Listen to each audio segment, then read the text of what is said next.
今日は本格的に寒いわね。これじゃセミの寿命も2割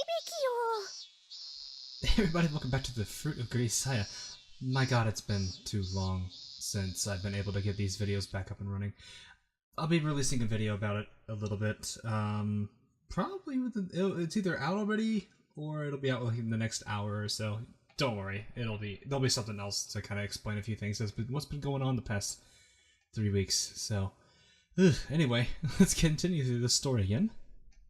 ねえねえチルチル、じゃあ今日のお昼は鍋にしようよ。鍋、こういう時こそ体も心もグツグツ煮えたぎるのよさ。鍋? おお、マキナもたまにはいいこと言うじゃない。That giggle though. 何あれ。さあ、暑さのせいで沸いちゃったんでしょ。 Oh, I didn't know she was that like savage to them. 沸いちゃったって。 That wouldn't say boiled, yeah. でしょでしょ、学園で鍋ってところが飛び抜けてるでしょ。 Well, I guess if it is cold, then yeah, I guess hot pot, some kind of hot stew actually works out pretty well. 見直した見直した。 What is this face Bucket is making right now? というわけでサチ、鍋セットの用意は任せたわよ。 What are these faces? はい、わかりました。ってさすがに鍋は無理よね。 It's her. She'll more than likely find something very quickly. さっちゃん、どこ行ったんだろう。鍋をやるために必要なものを集めに行ったんでしょ。 More than likely, yes. まさか。だって私もマキナも冗談で言ってただけなのよ。 Did they like forget she takes things very seriously? I mean, it's not a bad いきな thing. りやるって言ってもきっとできっこないし。 Definitely not a bad thing. 私の耳には分かりましたってうなずいたように聞こえたけど。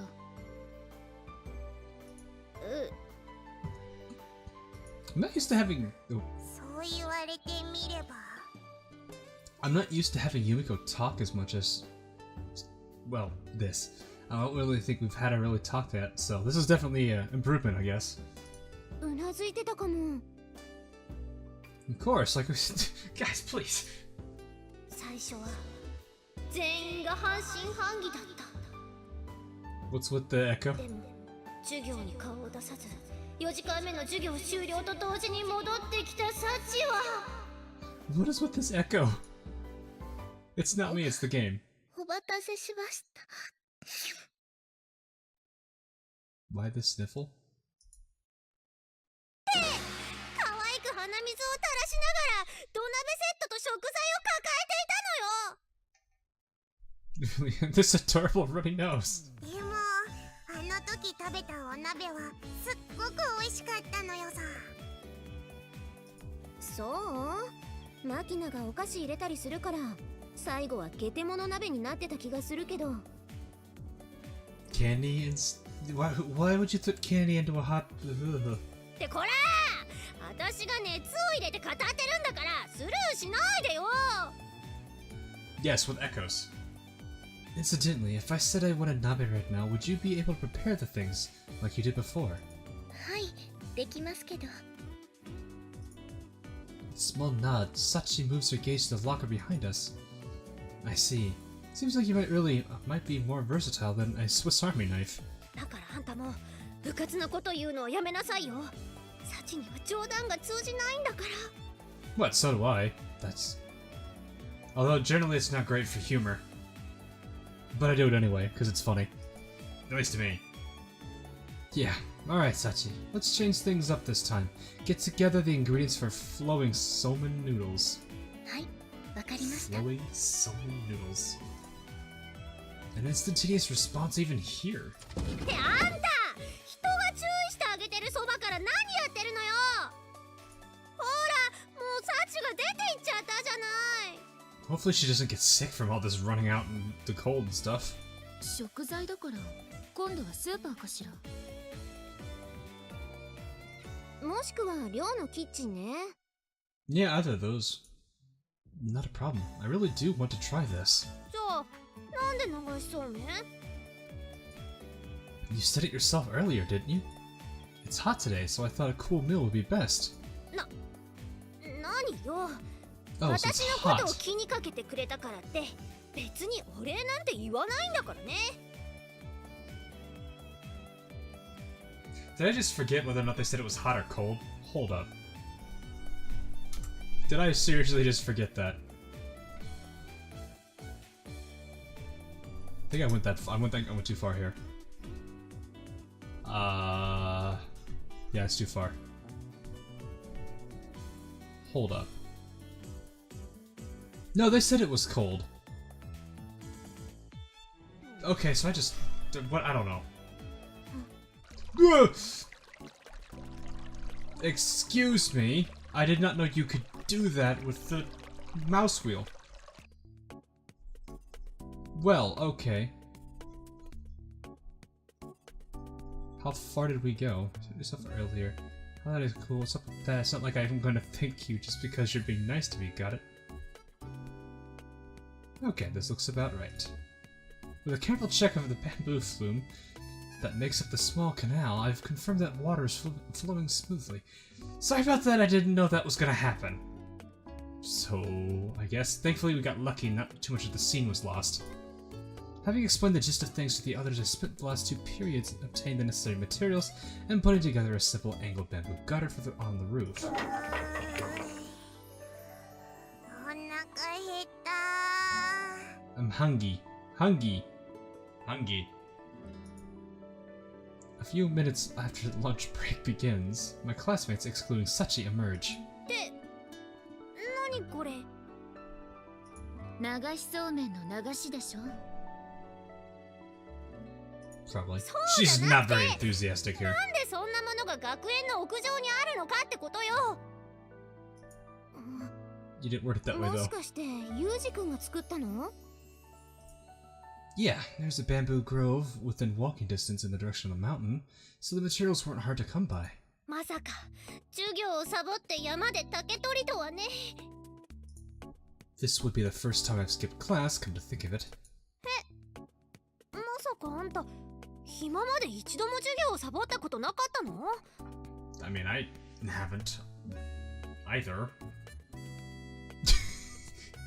Is it that easy or something? I guess it is, if you think about it. I suppose you could say that. 今時珍しいじゃない Is it though?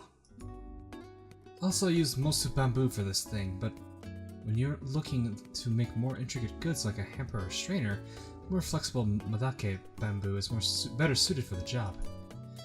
If you could tell the difference between the two, it'll come in handy when you're trying to live off the mountains. Keep it in mind.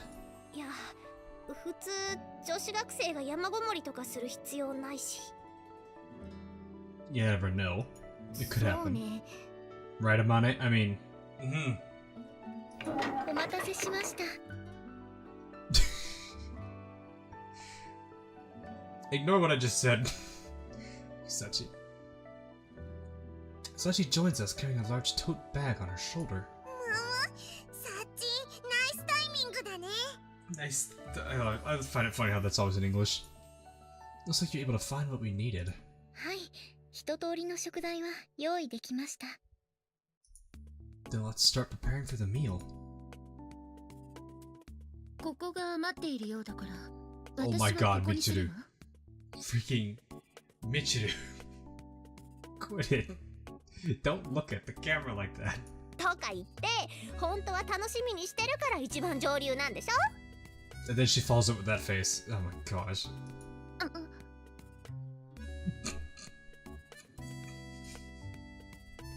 No, where's the hide everything?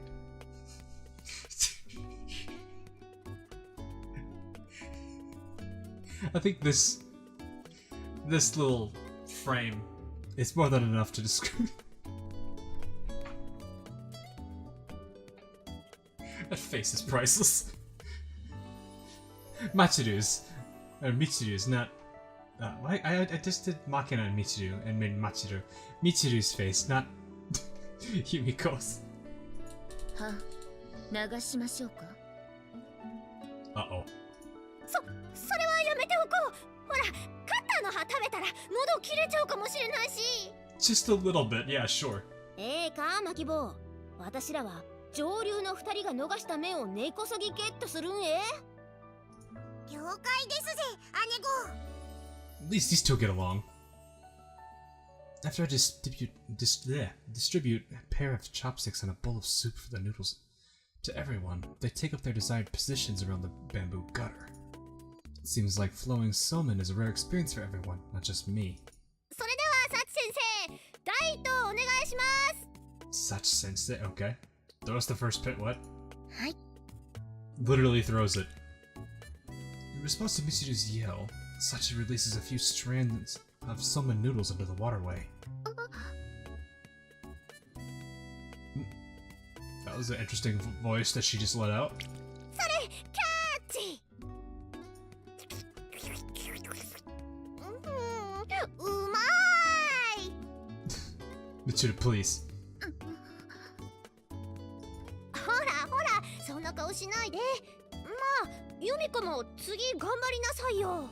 You two, we were just at this pose, or these particular facial expressions. Incoming box cutter? 次は絶対。ねえ、あまね。もしかしてここ、すっごく不利な位置なんじゃない？ Probably, if you're not getting anything. 大丈夫よ。たくさん流し始めたら必ずこぼれが出てくるんだから。 Plot twist, it doesn't. おっぷす。 Oops. I like that. というわけでサチ、次お願いね。では。 How many rounds are you gonna do? 言った。ふふん、私だって。 Maybe they aren't gonna get any. Poor Makina. Mane and Makina stir their empty soup bowls with hollow eyes. Because of the intense battle upstream, none of the noodles have reached their lower position. Alright, we'll just do this. I set up another gutter that I prepared as a spare at the position below Michiru. Sachi, let's get some in this one as well. わかりました。これがジャパニーズ直通電車で社長さん。 No, it's not. ありがとう、ユージくん。 Fair enough. No need to thank me. A long time ago, I had it beaten into me not to waste the things I make. へえ。 Oh, that sounded like she dropped a lot of noodles there. I glanced to my side where Sachi is silently floating Somen noodles down the waterway. At this rate, you're not gonna get any, Sachi. Alright, I'll secure your share. Scooping noodles directly from the original container, I deposit them into Sachi's bowl. ありがとうございます。 She appreciated that. ずるいよ、サッチンだけ。そういう手段があるなら、私もユージくんから直接食べさせてもらおうかしら。Amane, please. A pair of observant hunters are on me in seconds. We are the only guy in the school, after all. Hold it, if everyone starts taking noodles directly, it's not flowing Somen. ここが私の部屋だったら、ユージくんだけに女体流しそうめんやってあげてもよかったんだけど。Wow! Amane, calm down. Sexy Somen. Nice ring to it. ちょっとアマネ、あんた いきなり何口走ってるのよ。 It's Amane being Amane, Michiru. 女の武器を使った買収ってやつ？ Yeah, that's about accurate to me. それなら私もやるのよさ。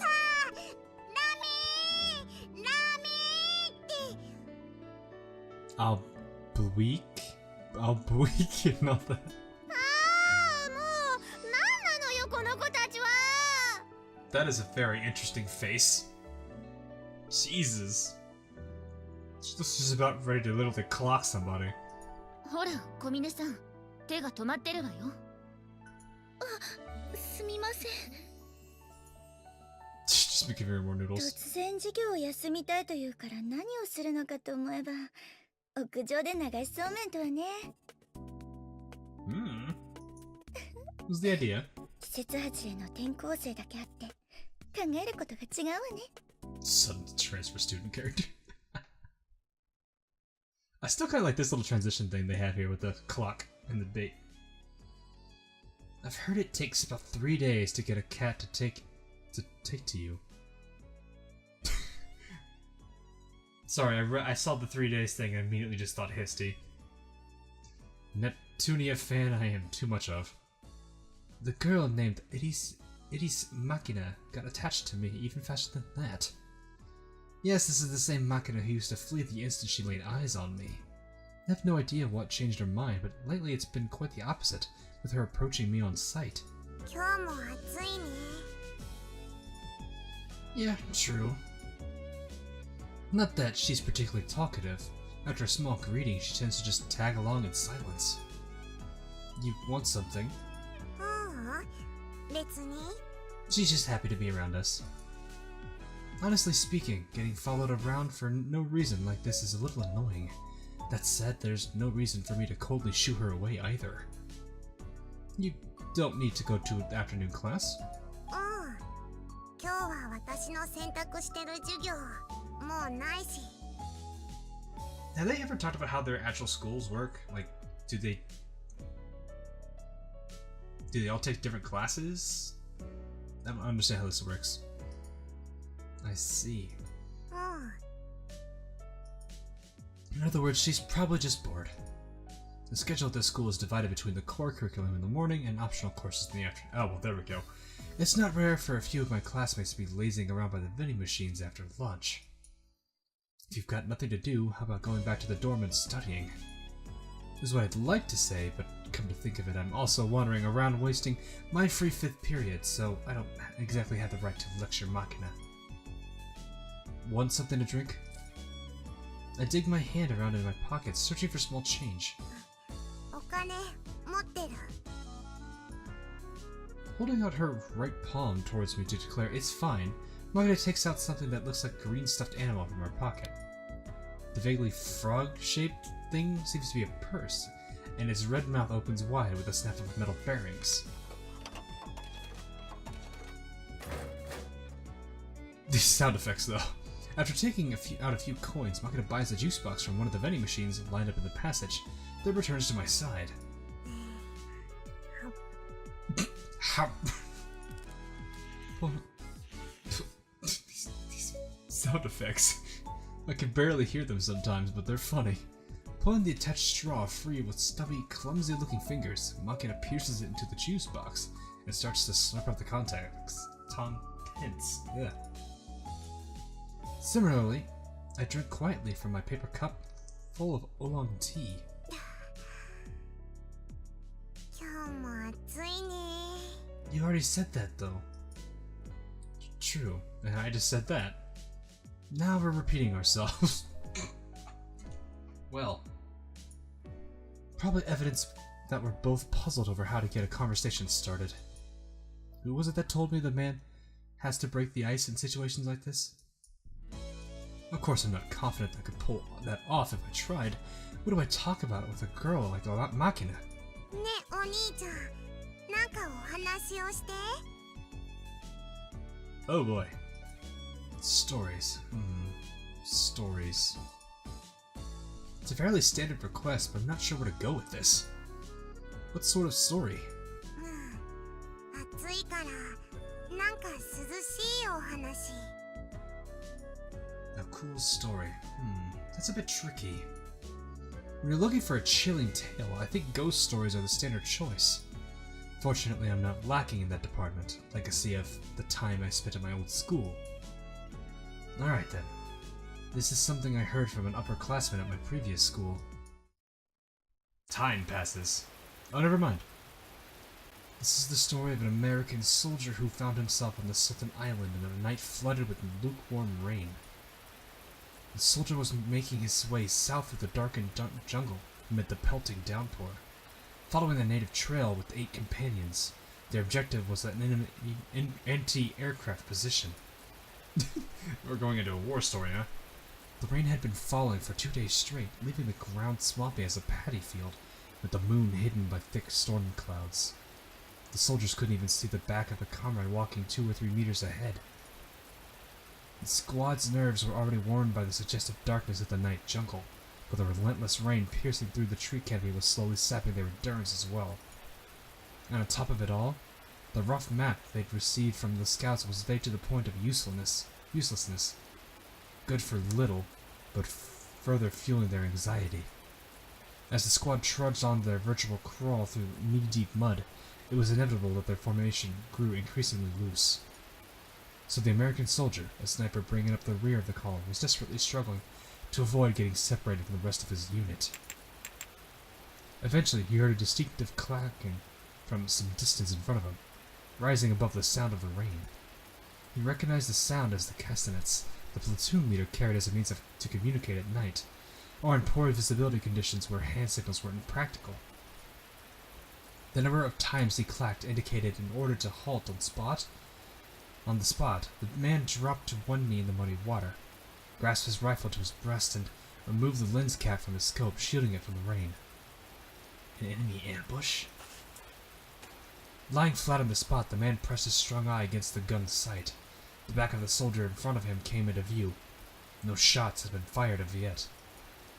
Early reconnaissance had indicated there was barely any enemy troops or armed guerrillas in this area. If there were enemies here, the odds were that they would be scouts, and most likely a fairly small group. As the man rested his chin in the muddy water to watch the jungle ahead, he heard the first sounds of gunfire. The enemy wasn't even 30 meters away from his squad. They'd practically bumped into each other. Dang. 6 lines of fire from the enemy position. Just as he thought, it seemed to be a small scouting group. I like how we're going into a war story here. Judging from the reckless way they opened fire blindly, they were probably poorly trained guerrillas who panicked after encountering their enemy under these unusual conditions. Moving his gaze from the scope, the man grasped his weapon and pulled back on the bolt handle, pushing a 7.62mm bullet into the exposed chamber. He quickly returned his dominant eye to the eye cup of his sight. The muzzle flashes visible through the scope burned white after images onto his pupil. Fully dilated after his long walk into the darkness, he couldn't see the enemy. Aiming on intuition, he squeezed the trigger. Momentary explosion of light from his gun, and he heard an enemy grunt from the bush about some 30 meters away. A hit. That's a good shot, dang. The man took his rifle in both hands and began to crawl on his elbows and knees in search of a new firing position. Yeah, because once you reveal yourself, it's pretty much obvious where you are. After moving about 10 meters to his left, he discovered a convenient foxhole that would serve his purpose nicely. When he swung his body down into the hole, he found it was half full of stagnant water, just as he'd expected, but that fact barely registered in his mind. Jesus. More importantly, from a position like this, he could snipe hidden for a time. Sunk to the waist in the muddy water, he mechanically pulled his rifle's bolt and squeezed the trigger, again, and again, and again. All of a sudden, he heard a voice from the next foxhole. Since when had it been occupied? Hey, give me a grenade! In response, the man took an M67 grenade that's very specific, from the belt slung around his waist and held it out, the safety pin still fixed in place. A white hand reached out from the nearby trench and received it. Thank you. Why would you say that in the middle of the fight? I don't know. The man was certain he heard those words. But no matter how long the man waited, his comrade didn't throw the grenade. Maybe the safety pin was bent somehow, or he couldn't get it loose. Hey, you okay? As the man was speaking those words, he started to move his head to look above the edge of his encampment. At that moment, the grenade exploded in the next foxhole. Alrighty. Explosion at point-blank range isn't something you hear. The overpowering waves of sound are recognized by your ears as noise. A mass of burning air struck the man like a wall, knocking the helmet off his head and thrusting his body backward into the muddy pool. His mouth, thrown open by the explosion, was instantly filled with filthy water. As the man desperately tried to spit it out, he realized his tongue had been knocked back into his throat. He couldn't breathe. Quickly thrusting his hands into his mouth, the man peeled his tongue free from his fingers, and powerfully vomited out the water, together with the breath that he had gathered in his lungs. This is one heck of a story, alright. His throat was burning from inhaling the explosion's scorching wind, and he couldn't stop the tears that were pouring down his face. His head felt like it had taken a direct hit from a fastball made of concrete, and his ears were filled with a high-pitched ringing. Hey, you alright? Get it together! Curled up in the muddy water with his head in his hands, the man heard the voice of a comrade. Did the guy just kill himself with a grenade? At least his eardrums hadn't shattered. He felt himself being dragged up out of the foxhole by both arms. You've got to move. Temporary withdrawal. Can you walk? It took all the man's effort to nod his head. He couldn't see. His ears were barely functional, and his throat was on fire. He couldn't even speak. The man began to run his hand across the ground in panic. His comrade knew what he was looking for. The man felt his rifle pressed back into his hands. Reassured by the familiar feel of his weapon, the man slung it onto his shoulder. His hands still clutching the ground, he fled that place as a crawl. That was one heck of a story. Had 30 minutes passed? When the man came to himself, the rain had, ironically enough, finally stopped. His vision had largely recovered. When he looked around, he saw his companions, all just as filthy with mud.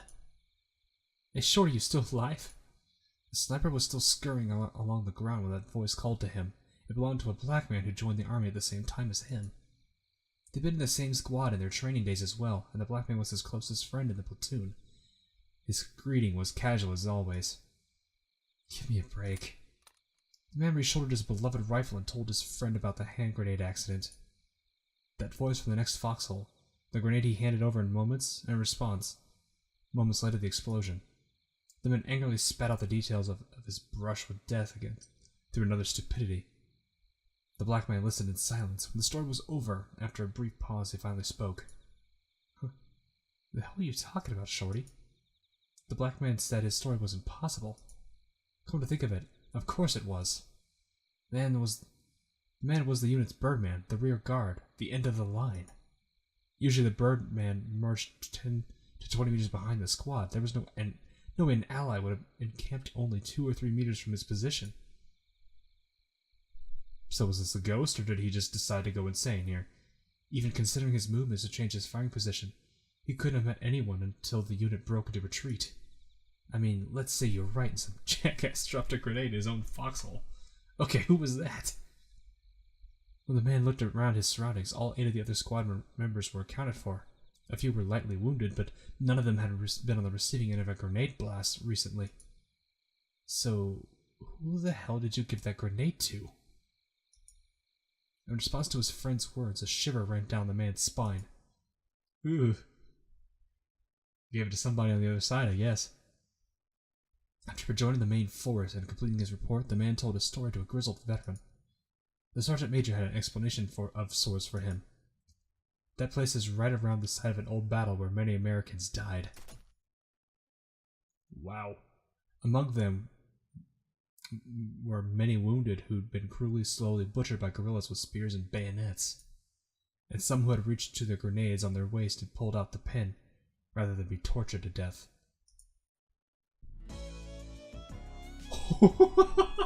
This is not the story you tell her. Look at her face. She's like, what did I just walk into? That's the face of, I don't want to listen to this anymore. So in the end, who had taken the man's grenade? Perhaps a lingering spirit still clinging to the battlefield even in death? Or so the story went. What do you think? Get a bit of a chill?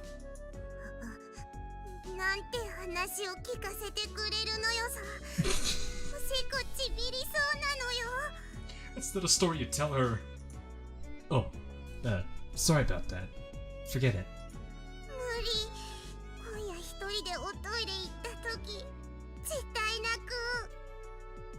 Yeah, we probably just gave her nightmares. My bad.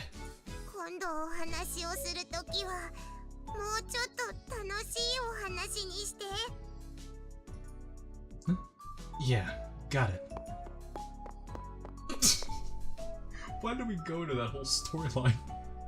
Makina throws her empty juice box into the trash can and starts to patter away. As usual, she leaves as quickly as she arrives. But this time, after walking about 3 meters, Makina stops on the spot and turns back to me. ねえ、お兄ちゃん。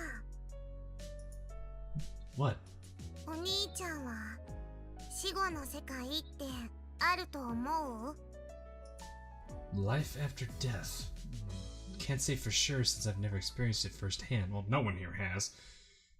I don't think anyone, no one can actually, well, unless someone has gone through something like that one movie where they died but came back. But that's a different, never mind. If you believe in it, then maybe there is. In the army, there's a popular story about an afterlife exclusively for soldiers. It's a story you'll find in the armed forces of pretty much any country. It's pretty much identical form. If you believe an afterlife is waiting for you, it will be. I'm sure it's something like that. そっか。ありがとう。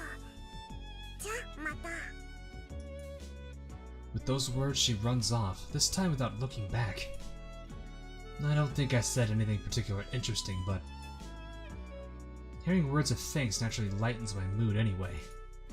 Drinking up the remaining oolong tea with a gulp, I throw the empty cup into the trash bin and walk off toward a classroom for the 6th period class. You do not tell that kind of a story to Makina, of all things. Why did we do that? Why did we do that? Anyway, that'll be it for this episode of The Fruit of Grisaia. Hope you guys enjoyed, and I will see you in the next live stream or video that we do. As I said, there should be a video that's either been out or will be out soon. It'll kind of explain what's been going on, and I'm actually going to be making a few changes to the channel. Less so... well, let's just put it this way. Just to kind of help me so I can keep, you know, doing what I want to do for the channel, while at the same time being able to deal with all the things that life's been throwing at me these past few weeks. So, anyway guys, that'll be it. Hope you enjoyed, and I will see you guys later on. Catch y'all later.